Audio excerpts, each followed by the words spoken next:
வணக்கம் நண்பர்களே. வீட்டுக்கு ஒரு நண்பர்கள் உறவினர்களின் மனம் நோகாமல் உபசரித்த அன்றைய நிலை இன்று எப்படி மாறிப் போயிருக்கிறது என்பது குறித்த பதிவுதான் இது. கடைசி வரை வீடியோவை பாருங்க. முன்னெல்லாம் ஒரு சொந்தக்காரங்க வீட்டுக்கு போனோம்னா, "தம்பி வாப்பா, பார்த்து ரொம்ப நாளாச்சு. அம்மா நல்லா இருக்காங்களா? அப்பா நல்லா இருக்காங்களா? என்ன சாமி இப்படி அழைச்சி போயிட்ட? அங்க எல்லாம் நல்லா இருக்காங்க.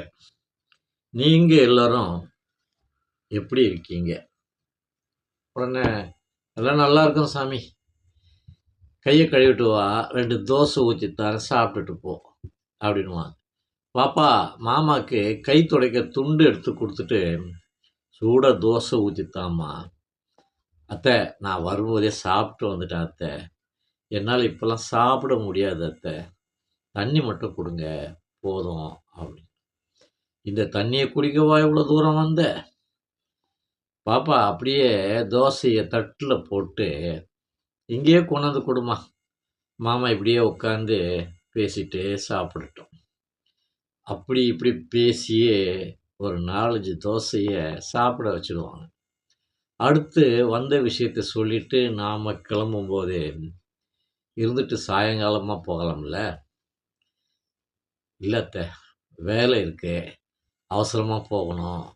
எப்போ வந்தாலும் உனக்கு அவசரம்தான்டா. பார்த்து மெதுவாக போ சாமி.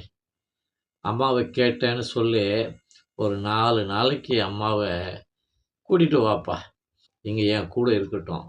பார்த்து பத்திரமா போ சாமி. எனக்கும் அம்மா நினப்பாவே இருக்கு.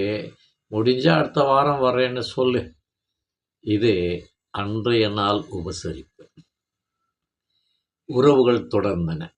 இப்போல்லாம் ஒரு சொந்தக்காரங்க வீட்டுக்கு போனால், "ஹாய், வா வா." ஒரு 5 நிமிஷம் லேட்டு பண்ணியிருந்தாலும் நாங்கள் வெளியே போயிட்டுருப்போம். "என்ன சாப்பிட்ற? காப்பியா, டீயா?" கேட்டுட்டு உடனே, "எங்கள் வீட்டில் நாங்கள் யாரும் காப்பி டீ சாப்பிட்றதில்ல. உனக்காக தான் போடணும். இந்நேரத்தில் டீ காப்பி சாப்பிட மாட்டேங்க." "அப்புறம் என்ன?" வந்த விஷயத்தை சொன்னதும், "இதுக்காகவா இவ்வளோ தூரத்துலேருந்து வந்த? ஃபோன்லேயே சொல்லியிருக்கலாம்ல. நேரில் பார்த்து சொல்லிட்டு போகலான்னு வந்தேன்" அப்படின்னு சொல்லும். "அதான் தினம் 4 தடவை வாட்ஸ்அப்பு, ஃபேஸ்புக்கு ஃபோட்டோ அப்டேட் பண்ணுறேனே." செருப்பால் அடித்த மாதிரி இருக்கும். இதுக்கிடையில், "பிரீத்தி, அந்த அங்கிள் யாருன்னு தெரியுதா?" சந்தையில் எருமை மாட்டை பார்க்குற மாதிரி அது ஒரு பார்வையை பார்த்துட்டு, "நோ மம்மி, நான் பார்த்ததே இல்லை. யார் இதுன்னு?" கேட்கும். விளக்கமாத்தாலேயே நம்மளை அடித்த மாதிரி இருக்கும். உடனே அம்மாக்காரி வழிஞ்சு ஒரு சமாளிப்பு சிரிப்பு சிரிச்சிட்டு, "அப்புறம் என்ன, இன்னுமாடா கிளம்பலன்னு?" கேட்குற மாதிரி துணியில், "சரிங்க, நான் கிளம்புறேன்." "சரிப்பா, நானும் வெளியே கிளம்பணும். இனிமேல் வரும்போது ஒரு கால் பண்ணிட்டு வா. எப்போவுமே பர்மிஷன் கேட்டுட்டு தான் எங்கள் வீட்டுக்கு வர்ற கெஸ்டெல்லாம் வருவாங்க. அப்படியே போகும்போது அந்த கேட்டை லாக் பண்ணிட்டு போயிடு. தெரு நாயெல்லாம் உள்ளே வந்துடும்." இக்கால விருந்தோம்பல் இப்படி தான் இருக்கிறது. மாறியது நெஞ்சம், மாற்றியது யாரும்.